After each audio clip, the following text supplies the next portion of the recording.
Hello, everybody, and thank you so much for stopping in and checking in on us on our 50-state tour. The Motivate Me crew has made it to Texas. Can I get a big yeehaw? Yeehaw. Can I get a big howdy? No. Okay, so we are in Texas, and the city we are in is Capel, just outside, about 29 miles exactly outside of Dallas. And so we got here last night. We are staying with one of my really great friends, Alison, who lived in New Jersey. She was from Texas, but lived in New Jersey for about 15 years and then moved back and abandoned me. Ooh. Yes, it was sad. Anyway, so we're super excited that we have got to come here and visit Alison. But Alison has a friend, Keith, with a super cool townhouse who allowed us to come in and invade. So Keith, thank you so much for having us. You're welcome. And Alison, it's so great to see you. Great to see you. So we spent the day doing something pretty cool. Al, where were we today? We were at the Fort Worth Stockyards. The Stockyards. And I know one of the things that you love so much about it, and one of the things you said why it's a great place for us to come is because it's old Texas, a lot of true Texans, cowboys down there. What do you love so much about going there? It transports you back to the Old West. Okay, cool. Now, Keith, you've only lived in Texas for 3 years. I mean, we can tell you obviously moved from Alabama, right? With that accent. Absolutely, maybe a bit further east, but very close. Where did you transport from? Originally from the UK, but I've been backwards and forwards to the US.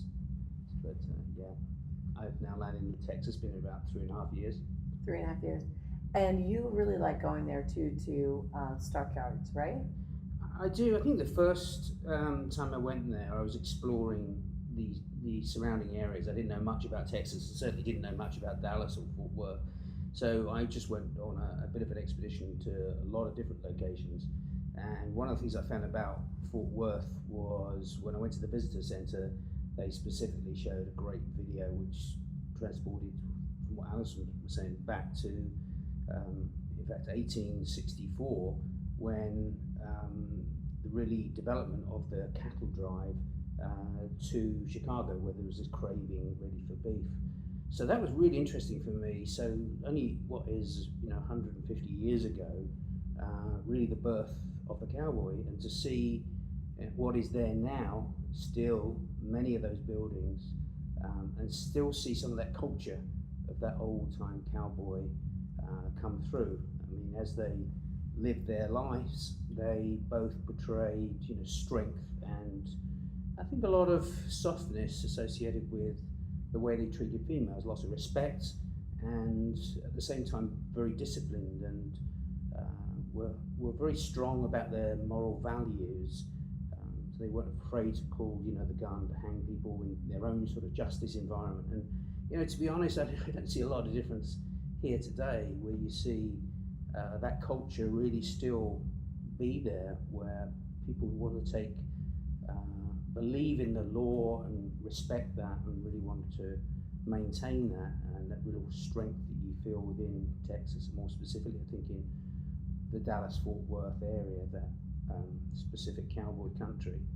But what I do think is that they now still maintain that respect for females. You often will walk down the street, and even the younger generation, they'll open the door for the ladies. So really seeing that was, for me, giving me a good example of how the culture is today, based around probably how it was 150 years ago.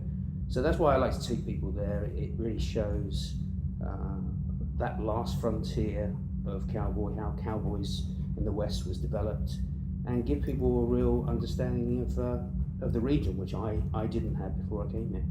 Which I thought was really, really kind of you to do for us today, because you treated us and brought us in to see this movie, which was only, I think, about 6 minutes long, right? You said?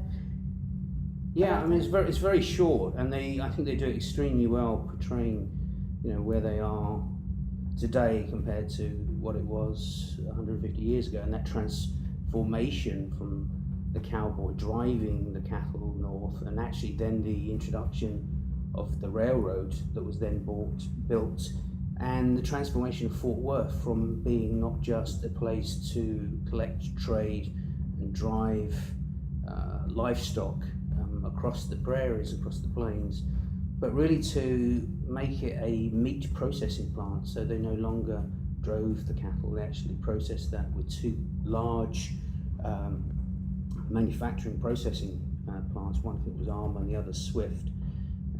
You still see the remains there today, so you get a feel for how things potentially were at that particular time. So I like to get the feel for the old town. I can almost sort of transport myself back to those times, understanding what was portrayed on that video. I agree with you so much, and I walked out of there after that 6-minute video with such a new understanding of what was around me, and I picked up everything that you just said about the cowboy, about the morals, the values, the treatment of women, their own justice, and the code that they lived by. And I thought to myself, do we still have people of that caliber around, the hard workers, the people, who go through that physical brunt Right.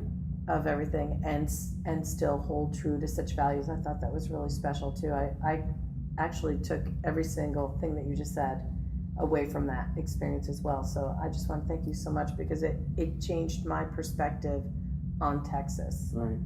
And one of the things we were talking about today in the car, because we were taking separate cars, so Alison was with the girls and you got to be with your fellow Brit. Yeah. The British are coming. Anyway, so we were talking in the car and saying about how, when you're in a place for such a short period of time, you don't feel like, maybe that you're going to be able to get a taste of it. Like, people could say, well, you only spent an afternoon in Arkansas, or, 2 nights in Texas. But I could tell you, in the 2 nights that we spent here, and tonight we are sitting around the television right now getting ready to pick a movie. We actually have all taken a nap and we're getting ready to watch a movie. So we already had a full day today, and we're only here for 2 nights, but I feel like because of the experience that you guys provided for us today, we did get a really good taste of what Texas is all about.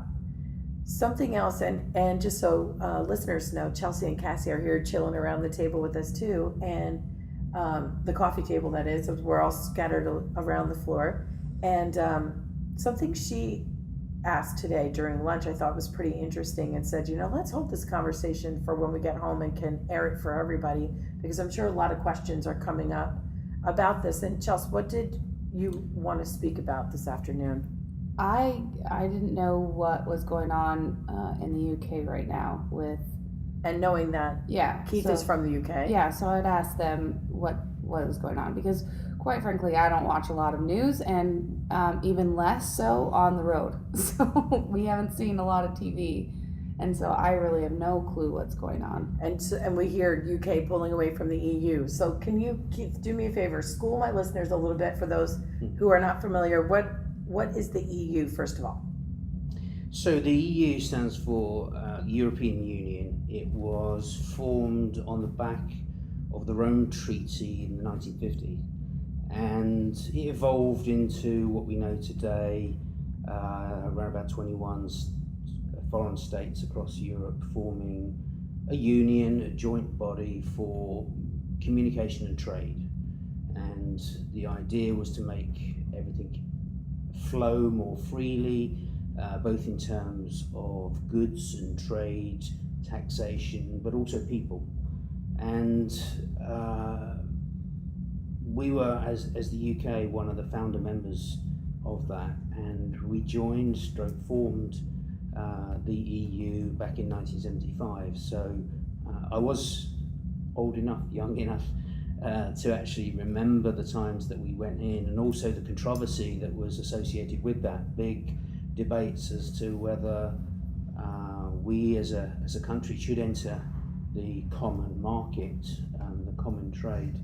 So we did enter obviously into it back in 1975, and as things have evolved and grown, the EU has gone from a small group of countries to a very widening one, and we've seen over more recent years the good, the bad, and the ugly associated with that, moving from not just a common trade, but really towards a common currency, the euro, and that was how that was introduced and was meant to be really the foundation for the way forward. The UK has always been a little bit different, maybe controversial, maybe a little stubborn, and I can empathise with that. Oh, stubborn, Alison. The Can you UK's been believe that? stubborn. Isn't that weird? Yeah, isn't that weird? Okay, sorry, go ahead. No, that's right. So That's what we love about you, Keith. my stubbornness, is that correct? So I think, what was interesting, that they tried to get this alignment on the currencies and the UK pound to get a fixed rate really between that and the euro, and that failed. It fell apart, and it cost the country billions in trying to balance that trade at that particular point, and decided to pull out of that joint currency and maintain the position of the pound.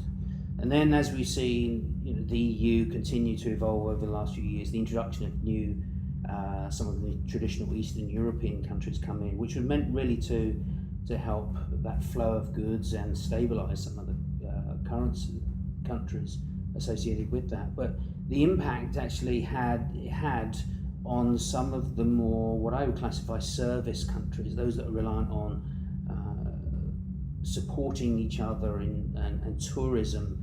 Countries like Portugal and Greece, very reliant on the flow of people through and into the Mediterranean. And they have no real manufacturing, unlike Germany, which is really the foundation. So when they moved in, it hit their currency very hard, and we've seen that those countries continue to struggle. When you hit a recession and a depression, then they suffered even harder, because they were linked. They could no longer adjust their currency to compensate with their own economy. They were forcibly linked to this common currency, and we've seen over the last few years how Greece has really struggled and many times threatened to pull out of the euro. And I sometimes question why they didn't, but really looking at some of the economics, I understand why they stayed in. It's a really, really tough decision, and who knows where that's going to end up. So those are some of the things that I think have formed a foundation, and some of the traumas and challenges that the EU's had to go through a free trade environment. And because of that, over recent years, the EU governing body, which changes the presidency every 6 months, is trying to put greater and greater controls. And what that meant for the individual countries was they were relinquishing control, relinquishing the rights, relinquishing the decisions to make for themselves. And that didn't sit well, I think, with a number of countries. Actually, it wasn't really just the UK, but it meant that we were having to fall in line with a governing power. And what I can relate to is a little bit, having now been to Texas, how people say, Texas is the only state that actually could remove itself from the US. And it's a little bit like that for me with the UK, that at some point you can remove yourself from Europe. And I know, for instance, the Texas economy could stand alone, and it has, huge wealth in certain areas. The way they've set up trade is very clever. And the UK economy is really self-sustainable. The problem is that the whole rationale why Europe was set up as a union in terms of an economic body was this free trade and this free movement of people throughout that. And the way that the vote, for me, being several thousands of miles away from it and not at this time in a position to have a vote, was the decision was really made around getting control back of the country. And the people that really didn't want to move into the Union 40 years ago were now saying, okay, we've got our chance to get back and pull out. We never wanted to go in the first place. And when you get a representation of the people that voted yes to come out of the Union, 60% of those people were actually over 65 years old. So very much the older population decided to pull out of the Union, leaving the youngsters who wanted to stay in, because actually those are the ones it's going to affect, because that is about their freedom, their ability to go live and work anywhere in Europe in the same way that they do in the UK, that same freedom. And I think there wasn't enough education at that particular time to get people to understand what are going to be some of the ramifications of pulling out of the EU. It was all about getting control and not about the economic impact it was likely to have on the country overall. And we saw as soon as that vote went, we're going to pull out of Europe, the stock market's just crashed. Well, first of all, I would like to say that here we are on a 50-state tour, and we got to learn a lot about Texas. We've been learning a lot about the different states as we've traveled through, but now we just got a little schooling on our roots. Little did we know we'd be getting back to basics, back to our roots here with Keith in Texas and Allison. So we want to thank you guys so much for having us. This has been really such a great time, and I've just loved spending time with you, Al, and getting to know you, Keith. It's been a great trip. Right, girls? We've enjoyed having you. Thanks for stopping through. And wish you all the best on the next 20 to go. 18. Well, yes, but 18. so we've been in Capel the last 2 nights, right? Tonight and last night. Tomorrow night we'll be in Dallas. So we do have one more day in Texas. We're going to feel well-rounded when it comes to Texas when we leave here. And next we're going to be seeing Cassie's family and friends in Louisiana. Mm-hmm. So hopefully it's not too hot. Get ready. So that's it. Thank you so much, everybody, for stopping in, and hope you loved this episode as much as we did today. You motivate me. I'm Lynette Renda, and this is everybody else. Whoop! Woo! Yeehaw! Yeah. And I talk to you, and I talk to you, and I talk to you, and I talk to you, and we love, and we hate, and we demonstrate, we try to relate. This is my breakthrough.